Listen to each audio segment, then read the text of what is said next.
Welcome to The Women We Know.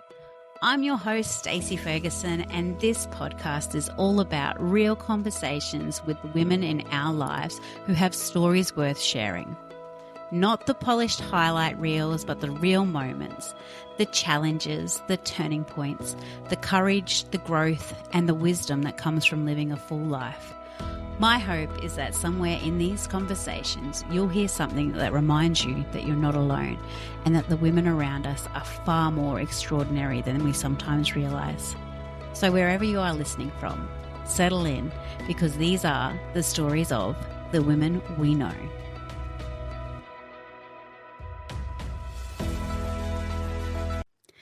Today, I am joined by Caitlin Rowlands. Caitlin is a mum to almost 7-year-old identical twin boys, currently living in Rockhampton, where she's building a brand new, beautiful chapter for herself and her boys. Working remotely full-time, she's also studying a Bachelor of Counselling. Caitlin is navigating a season of motherhood, growth, change, and starting over, all while creating new opportunities for her family. I have a feeling this conversation is going to touch on resilience, the unexpected turns life can take, and the quiet strength women carry through it all. Caitlin, welcome to the Women We Know podcast. Hi, thanks, Dave. I am so excited to chat with you today. I feel like we've crossed paths a little over the years, but I'm really looking forward to properly getting to know you through this conversation. But before we do get into all of that, I have to ask my favourite icebreaker question. If you had to pick one go-to karaoke song, what would it be? Oh, I am a terrible singer, let me tell you. So if I can get out of karaoke any way I can, I will. But it would probably be Toby Keith, I Love This Bar. It's a great one. Yeah, I think it sort of just brings everyone together and just you can have a little bit of a laugh as you go with it. Yeah. I feel like that tells me a lot about the person that you are actually. And I'm really excited to get into that. So, Caitlin, what does life look like for you these days? Well, life is very hectic, I'm not going to lie, as I'm sure a lot of mums say. So as you said, I've got nearly 7-year-old identical twin boys, which is crazy to think they're nearly 7. Yeah.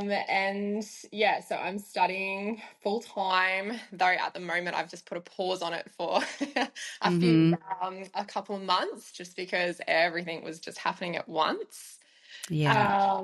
With work, and I just unfortunately couldn't fit everything in, and Oh, my family has to come first. So pause yeah. that for a second. Yeah, it sounds like life is very full in this season and almost 7-year-old boys and two of them. I could just Yeah. imagine Yeah. that there's a lot happening all at once. Yeah, absolutely. We're in our footy era at the moment. So Ah, doing training and playing on the weekends and things like that. So that's always an extra time that you've got to, leave the house and get going. So wouldn't change it for the world, but no, it is very busy.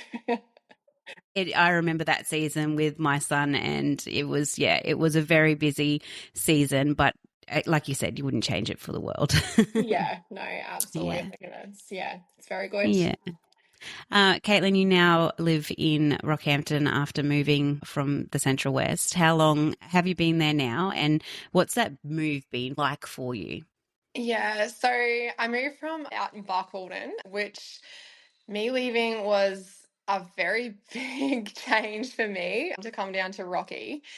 I think I needed, not only for me, but for the kids, some opportunities that unfortunately just aren't out there. And we've been down here almost 3 years now, and it has been a crazy ride. Definitely for the boys, especially coming from that, small town atmosphere. They knew everyone, they could talk to everyone, and coming down to Rocky and me trying to explain to them that no, you can't just go to the neighbor's house, or no, you can't just talk to old mate walking down the street. That was a big, big change for them. But I still Yeah. remember where we live, they have like a Halloween street thing, like everyone does their houses up and that. And the boys, obviously not really big in Barkey. So when they did it down here, the boys were inviting people into our house. And I'm going, no, we don't know that person. But to them, it was like, yeah, cool. Come on in. That's so funny. And there's such that balance between you still want to be kind to the people that you pass on the street, but also we don't have to invite them into our house. Yeah, absolutely. No, they were definitely like those two little bush kids. And I suppose I was the same. We came down here and it was like fish out of water. Like it Hmm. just, everything was different. And I suppose it was hard for myself, even, like Barky, everyone, everyone, you're walking down the street, like you chat. Whereas Yeah. down here, everyone is so busy in their own little worlds and they don't say hello, which was really hard to take to start with. Yeah. Yeah, you kind of in a small town you get that connection whether you're out for it or not, whereas in a bigger place you kind of have to seek it out and make time for it as well. You might have friends or colleagues that you might see at work, but then to catch up out of work or outside of football or something like that is then you've actually got to make the time to do it. And so many people are just so busy these days. Yeah, absolutely. Mm. Yeah. So it's sort of sad in a way. I suppose in a small town, if you're having a bad day and you're walking down the street, someone's going to say hello. Like you Hmm. don't, as you said, you don't need to seek that connection. Like someone will say hello, or if you're having a coffee at the bakery, someone sits down to chat, or, Hmm. and I think that's really important in a lot of times as well. It is, yeah, I agree. I think that moment to stop and say hello to someone on the street, or you never know what someone's going through in their life. And yeah, it's a learning to move to a bigger place where people don't say hello, and just even to remind yourself to not get stuck into that habit. So Yeah. I always make a point of smiling at someone and saying hello, and if I'm in a line with someone having a quick little chat, just because you don't know when was the last time that they had the connection, or when was the last time I had connection. Yeah, that's exactly right. I 100% agree with that. Absolutely. Yeah. Yeah. Yeah. And I think that moving somewhere new, especially as a mum, it takes a lot of courage. So hats off to you for that. Yeah. Caitlin, what has been keeping you busy outside of motherhood? Look, well, uni definitely has. And I work remotely for a soil testing lab as the administration officer. And we've currently got 3 labs, 2 out west and then 1 in Brisbane. So that has been very busy at the Yeah. moment, which is good. I love it. And my role is so flexible around the kids. It's exactly Mm, what I needed. So I am very grateful to my boss, and he understands the kids are sick. I literally text and say, I'm out for the day, and he's yeah. really, really great with that. So I'm very appreciative that I have that position and I have the flexibility that I can work around my kids and my life.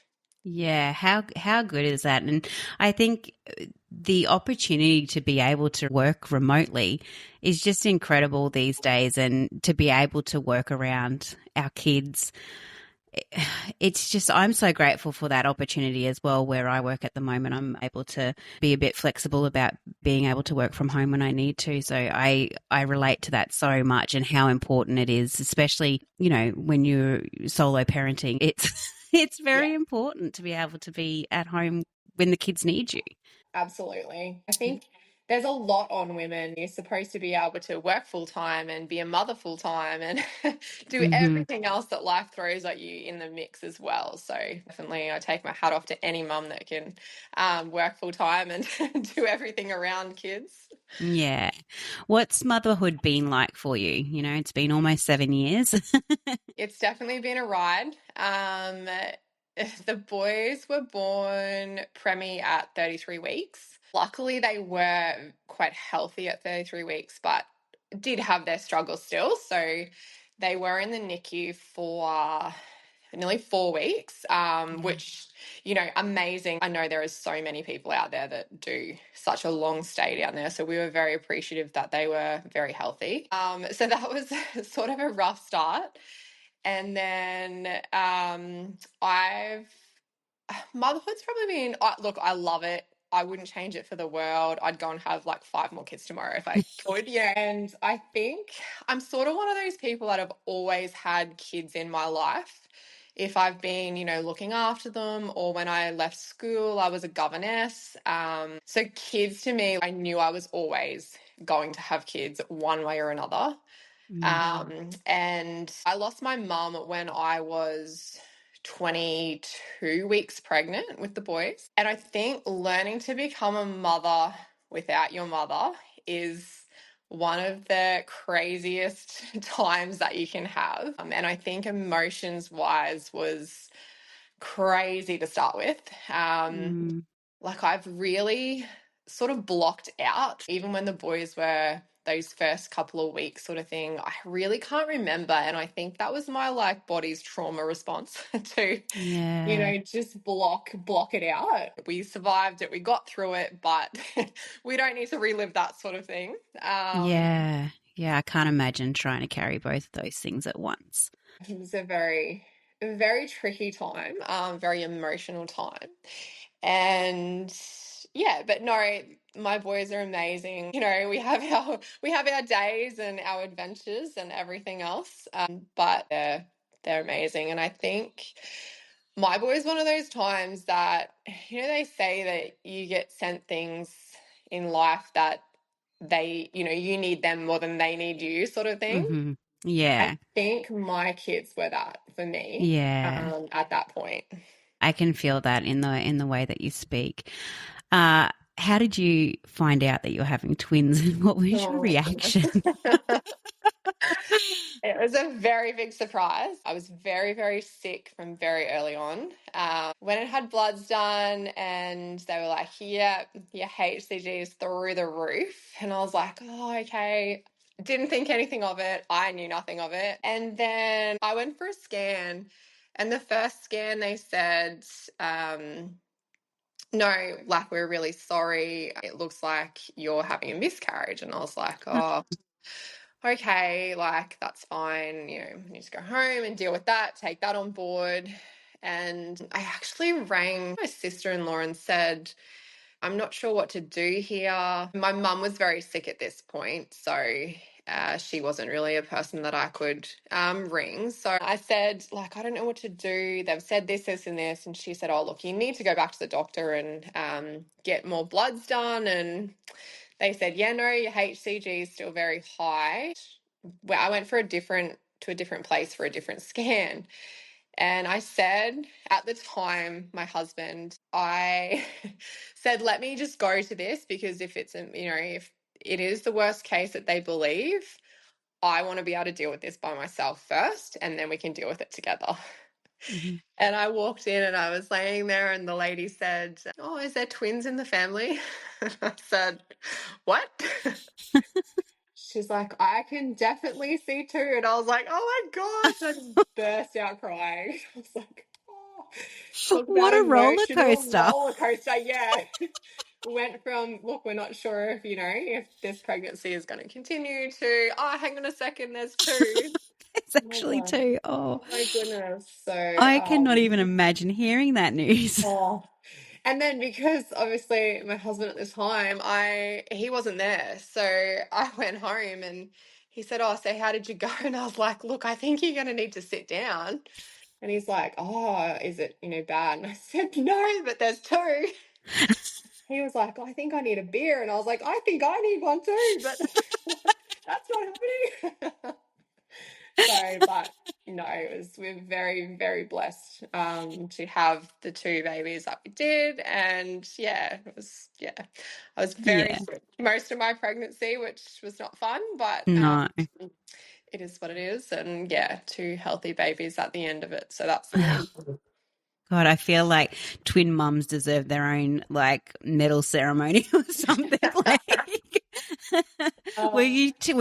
like, how long did it take? Were you terrified at the start, or were you excited, or what was the emotions when it first sank in?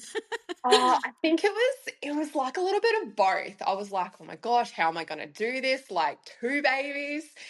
And then I remember one day sitting somewhere, and I think I was in Rocky actually, and I was sitting down at a coffee shop, and there was this twin mum just over from me.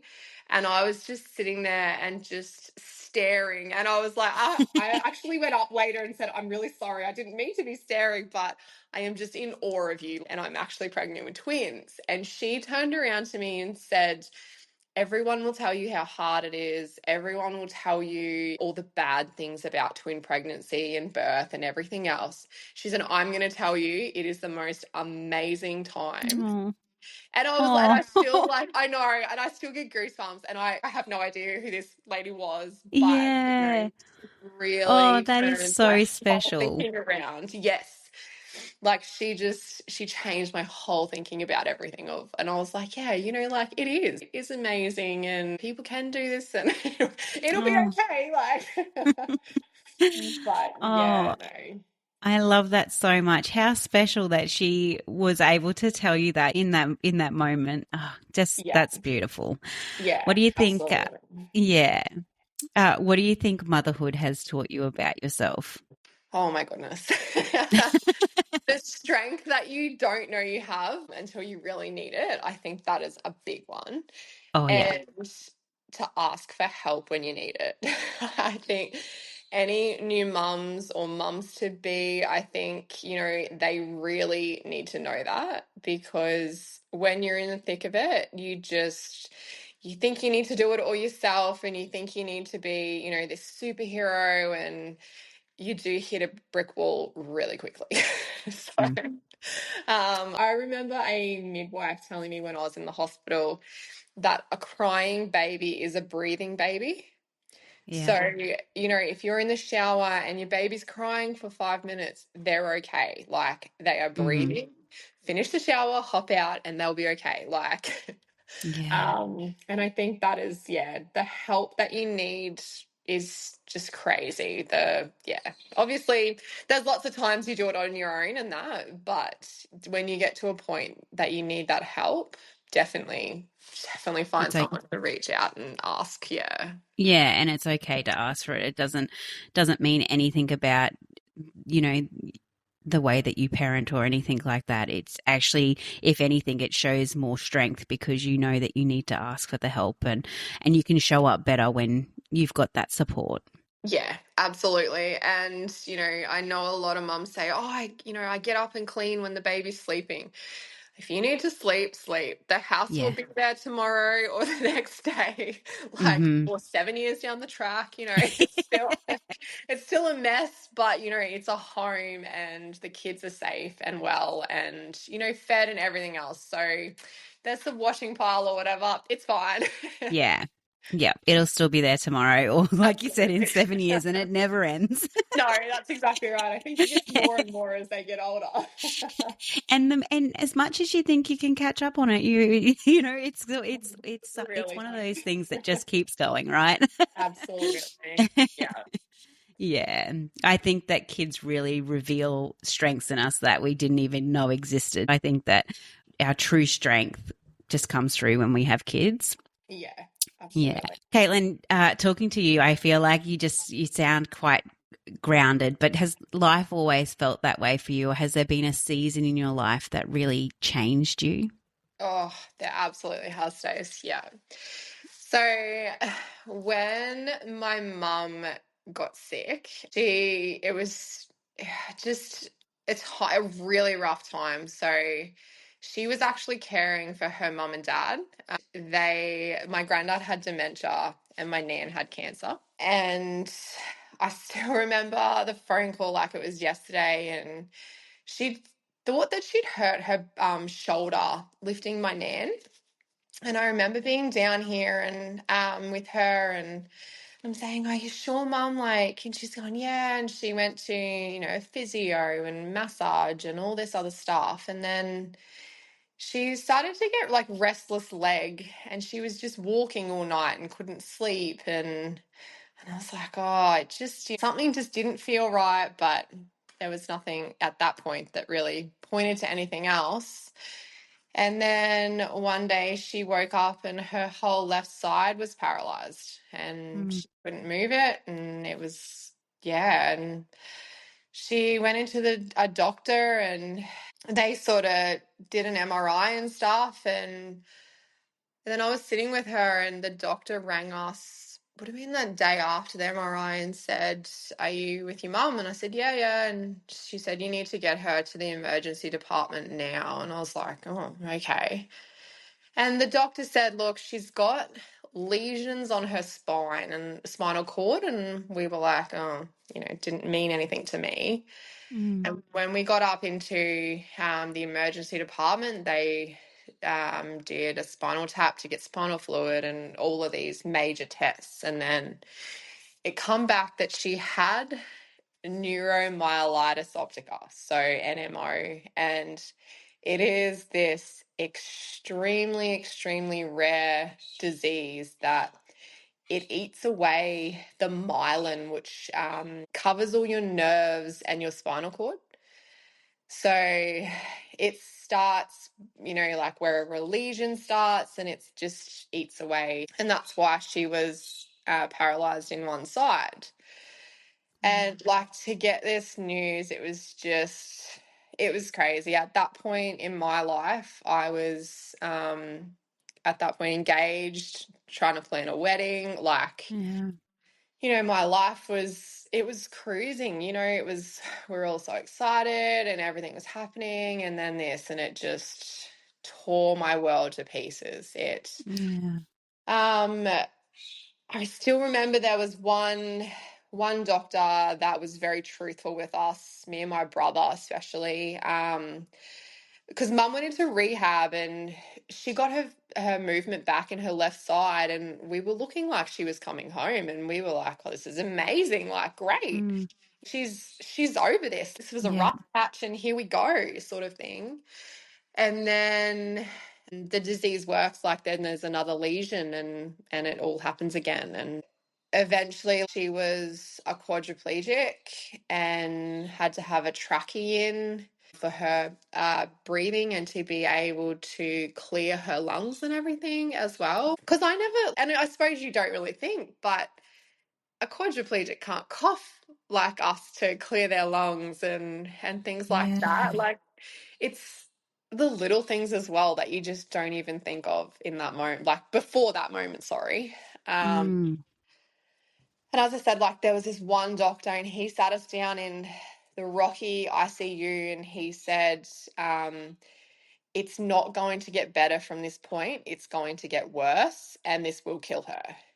Mm. And at that point, it was just shattered everything. Like, it was, and I just was thinking, how can we, change this? What can we do? Is there something that we can do for mum? It was just, yeah, it was insane. And as much as, I was working full time and trying to be there for mum, and she was in hospital, obviously 24/7. And she was in Brisbane for quite a while, because when might have been my 22nd birthday, and we got a phone call 2 days before to say she was being flown to Brisbane.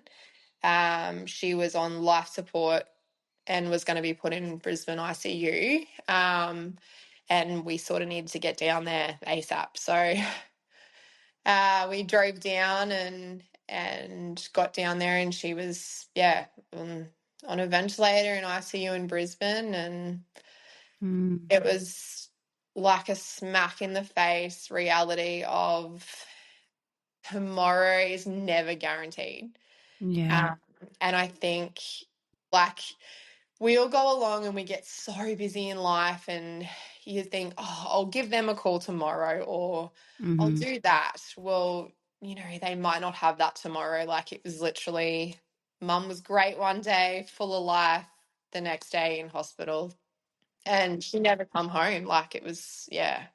Yeah, and that must have been so incredibly hard to navigate, especially you were pregnant during that season as well.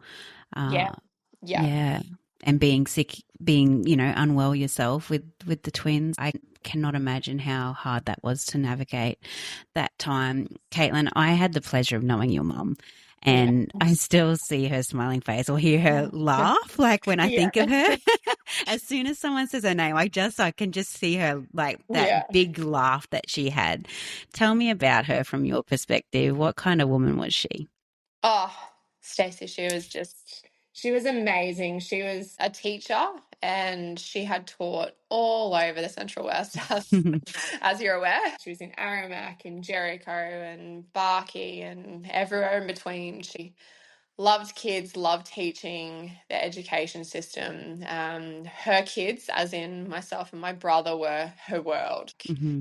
She would do absolutely anything she possibly could to fight for us in our corner. And she was just one of those people that touched so many lives, so many people just still, Miss French, like whatever, still talk about her. There's adults that have like yourself or she taught there, taught me here, or I still remembered her this, or like in those stories. Can you remember when Miss French done this? And yeah, exactly. Like, yeah, and I still have people today and say, oh, I remember when this happened at school and your mum was my teacher, or and that's the memory I want obviously to keep alive.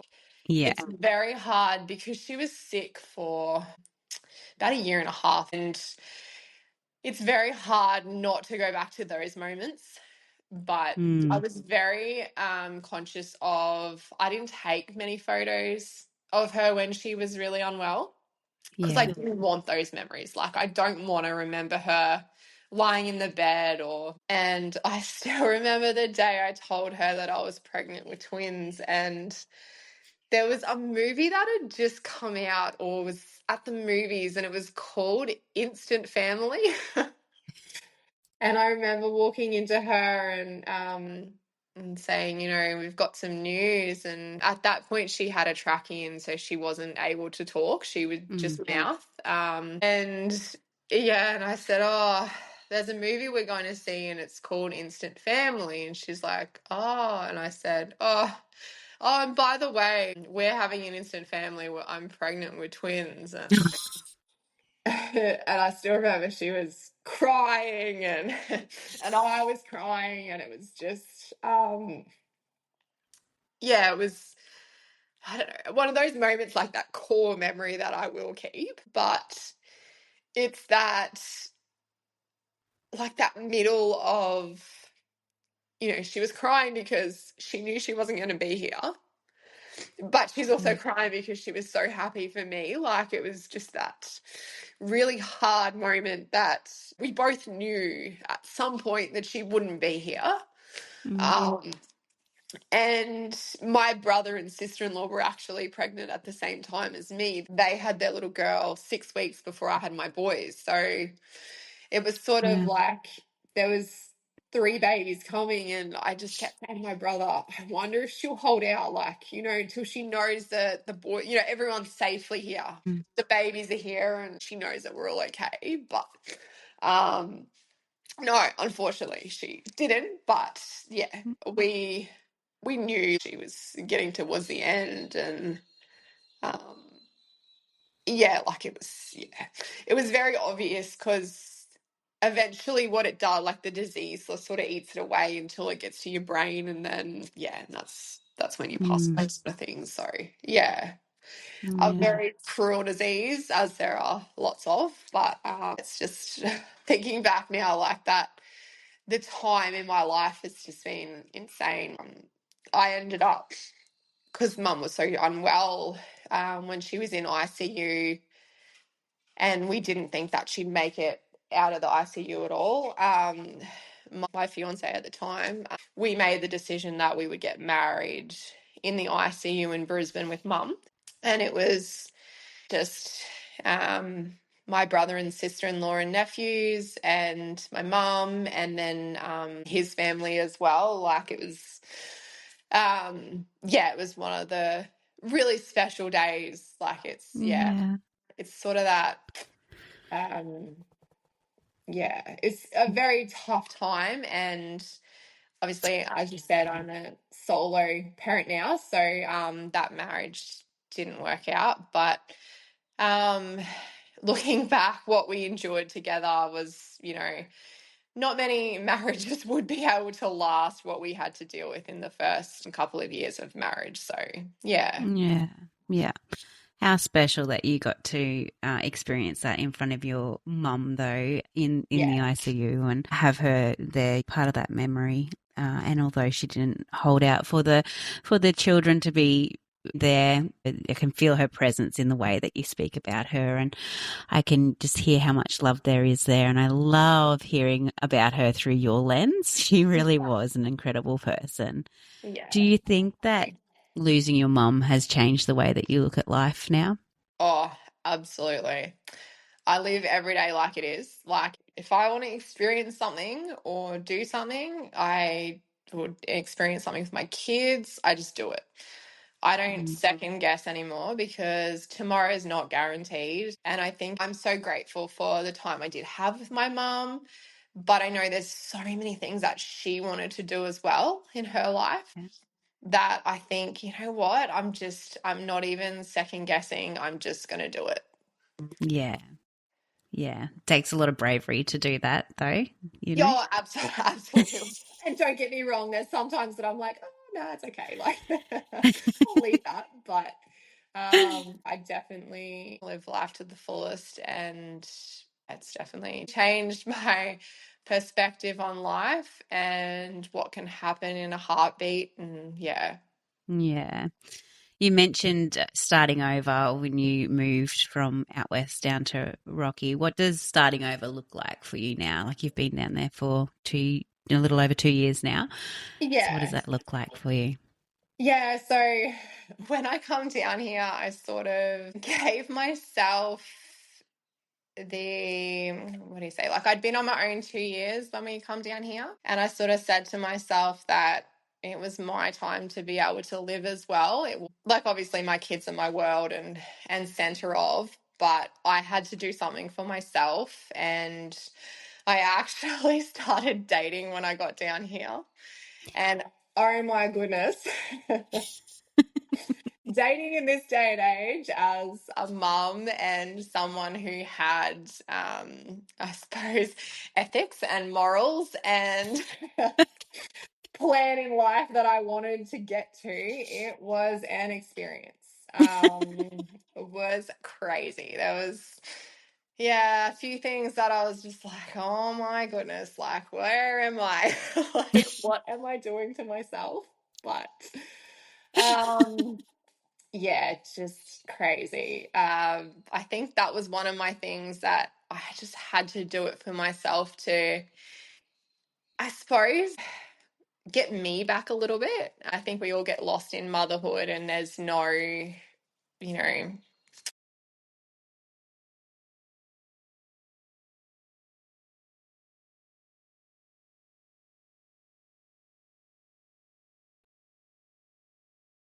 Mm-hmm. I think that was one of my own things that I had to do to get myself back. Yeah. And yeah, that's actually turned into I've got a partner, and Oh. it's going really well. So it wasn't all that bad.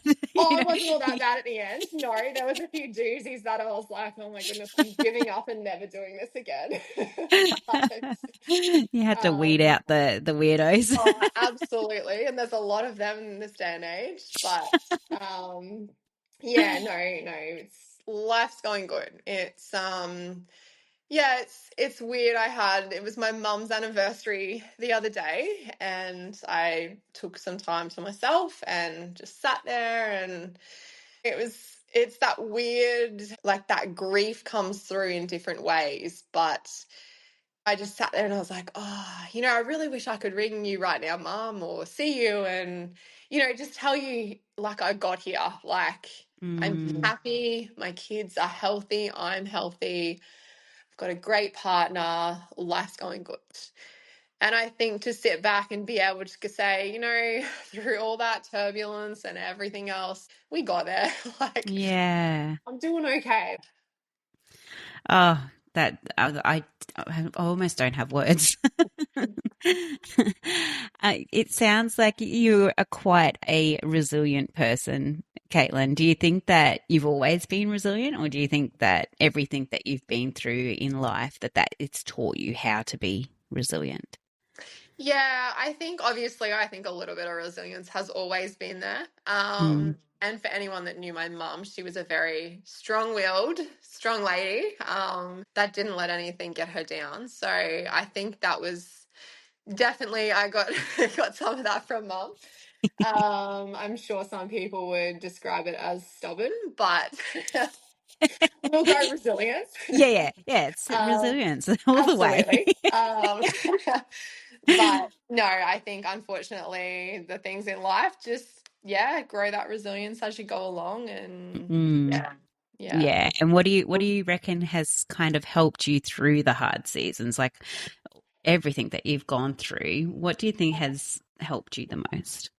Look, definitely friends. Friends that have Mm. become family, especially. I have had the most amazing support, which I am so forever grateful for and will never be able to pay them back in any way. And I think that's sort of what has led me to my counselling degree. Yeah.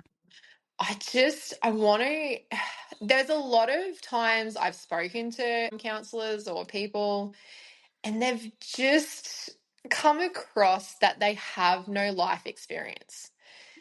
They haven't been through the stuff that you have, or not even the stuff, just they haven't lived a tough life that sometimes you need to be able to just to have that knowledge, and understanding of the person that's sitting in front of you. And I Mm. think that has definitely leading to me wanting to, be able to support others, in the times. And I don't know where that will take me. And it may take me 10 years to finish my degree the way life goes. But um, I will get there in the end. And I think that, like I would be appreciative to sit down and not that a counselor shares their personal life, but I think you just know, like, by the reactions and everything else that, they've had some life experience and are able to support you better in that position. Yeah, and I think that being able to resonate with someone that you're sitting across with, sort of sharing everything with, it has massive strength in it instead of someone that is just kind of reading from a book or Yeah. textbook answers. I think that is such an important part of that role. So I think that it's great that that's the path that you're choosing to go down and study. And if it takes you 10 years, well, you'll just have more lived experience, right? Yeah, absolutely. I love that. Yeah. Yeah. I'm going to live with that. Yeah. No, we'll get Yeah. there in the end. But yeah, no, definitely all Yeah. takes And time and effort. good on you for listening to what's needed now, not pushing through if you need to be with the boys, and instead of pushing through that hard yard, just listening to yourself and going, actually, this is where I need to be right now. And if the degree takes me 10 years, well, so be it. That's the way Yeah. it's meant to be. Yeah, absolutely. That's right. And Yeah. yeah, it will never be, my first and foremost. My kids will always come first. So if it does take me 10 years, that's fine. We'll get there. Yeah. Caitlin, what are you most proud of when you look at your life right now? Oh, that's a hard one. I find it very hard to give myself praise. I think a lot of people would. Um, I'm definitely proud of where I've come from to where I am now and the work that I've done for myself to be the better person. And obviously, my kids. My kids are my number one. And I am very proud of the mum that I am and raising the boys. Yeah. What do you hope that your boys remember about you one day? Oh, look, I hope they remember that I was always there, not the cranky mum that's yelling at them to get in the shower 20 times at night Don't we time all? or get out the door in the morning to school or no, I hope they remember that I'm always there and always cheering in their corner. Yeah. Yeah, that's really beautiful. And I think I think children kind of just remember how they feel around someone more than anything else. Hey, Yeah, absolutely. Yeah. And it sounds like you're creating a really safe, loving life for them. If there's a woman listening right now who feels like she's been where you've been, kind of, or maybe on the same sort of journey that you've been on, deep in survival mode, and where you've been, what would you want her to know?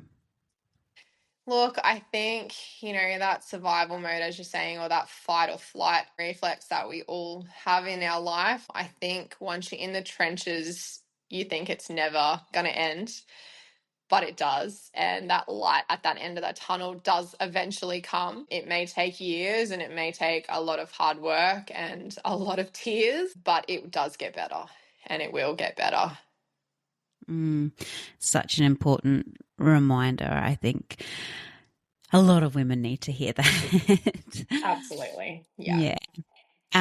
Normally at the end of each episode, I ask who is a woman that deserves to be seen, celebrated, or heard next. But I actually want to ask this a little differently today. So, Caitlin, what type of woman do you hope feels seen through this conversation?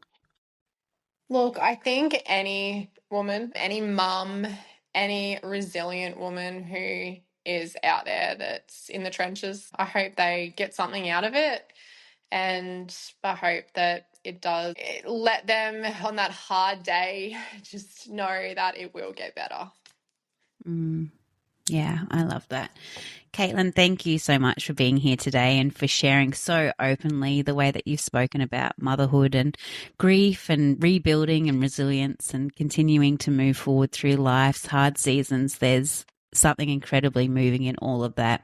You've shared your story with so much warmth and self-awareness, and I think that what stands out the most is the reminder that strength doesn't always have to look loud. It can just be sitting there and sitting in it.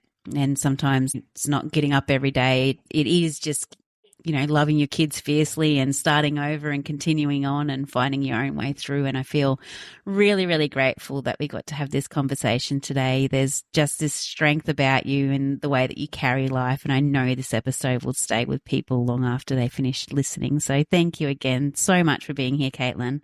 No, thank you. I really appreciate it. And that's a wrap on today's conversation with one of the women we know. If something in today's episode resonated with you, I'd love if you shared it with a woman in your life who might love it too. And don't forget to follow along so you never miss a conversation.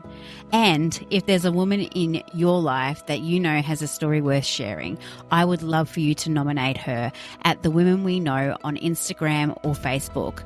Or shoot me an email at the.women.we.know.podcast at gmail.com. There's a dot in between each of the words, the.women.we.know.podcast at gmail.com.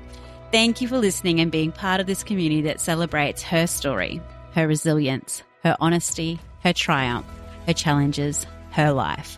We celebrate her.